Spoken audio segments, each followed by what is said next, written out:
Здравейте от Repair Service BG. Днес ще ви покажем нашият браузър екстеншън, с който може лесно да импортирате части към оферти, ремонти и склад. За да инсталирате екстеншъна, отидете горе вдясно, изберете трите точки и цъкнете върху браузър екстеншън. Това ще ви препрати в веб магазинът на Chrome, откъдето може да добавите разширението. Да го добавим в цъкане на бутона добавяне. Цъкаме Add Extension и след това виждаме, че разширението е инсталирано горе вдясно. За да се авентикираме в разширението така, че за да може да импортираме части към оферти, ремонти и склад. Цъкате влез RSBG, ще ви попъпне страница, в която ще трябва да цъкнете разреши достъп. И след това виждаме, че в разширението сме влезли като тест сервис. Нека да създадем една оферта.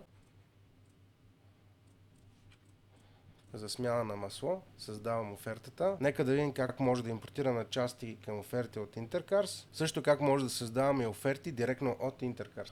Отиваме в Intercars, тук сме отворили каталога с примерен автомобил, където искаме да вкараме към смяна на масло, към оферта, маслен филтър. Избираме си масленият филтър, добавяме го към нова оферта, цъкаме виж офертата. След като сме добавили филтъра в оферта, виждаме бутона Импортирай в RSBG. Избираме офертата, която ни за смяна на масло, виждаме, че една част, цъкаме Импортираме. Връщаме се отново в платформата, отваряме офертата, виждаме, че частта е въведена с доставна и продажна цена. Ако в офертата имаме активност или това е ремонт, който е към офертата в Intercars и да запазим тази активност, след това при импорт ще се покаже нов поп-ъп, в който може да изберем към кой клиент да закачим активността и частите от активността, което ще създаде нова оферта с частите, в които са в оферта. Да речем, че искаме да е тестови клиент, този автомобил, смяна на масло и то една част от това, което е в офертата. Цъкаме импортирай.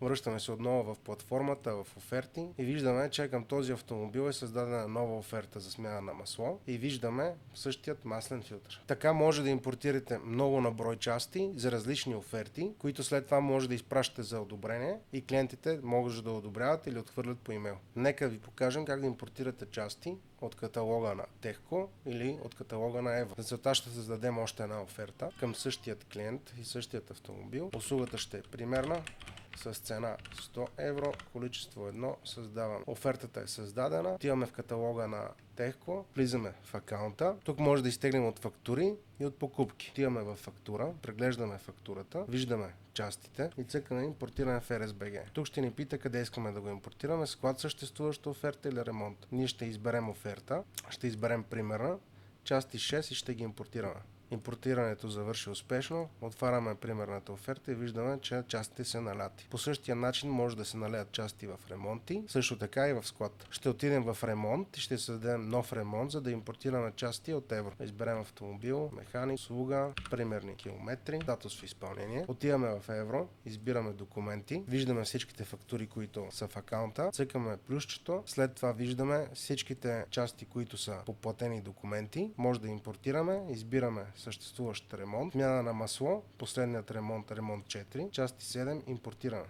И виждаме, че частите са вътре. Тук също може да редактирате частите, които са налати. Нека сега да импортираме части към склад. Части към склад и към ремонти може да се импортират както от Евро 07, така и от Techco. За целта ще отидем в склад, ще отидем в Евро 07 отново, ще отидем при протоколи. Също може и от фактури, както и от протоколи, може да наливаме части към всичките три звена. Избираме си примерен протокол, виждаме 4 филтъра, импортиране в RSBG, избираме склад, ще импортира 4 части, тискаме бутона импортирай. Части бяха импортирани успешно в склад, връщаме се отново при части и виждаме, че трите филтъра са импортирани успешно. Това беше за екстеншъна. Благодаря ви, че ползвате Repair Service BG.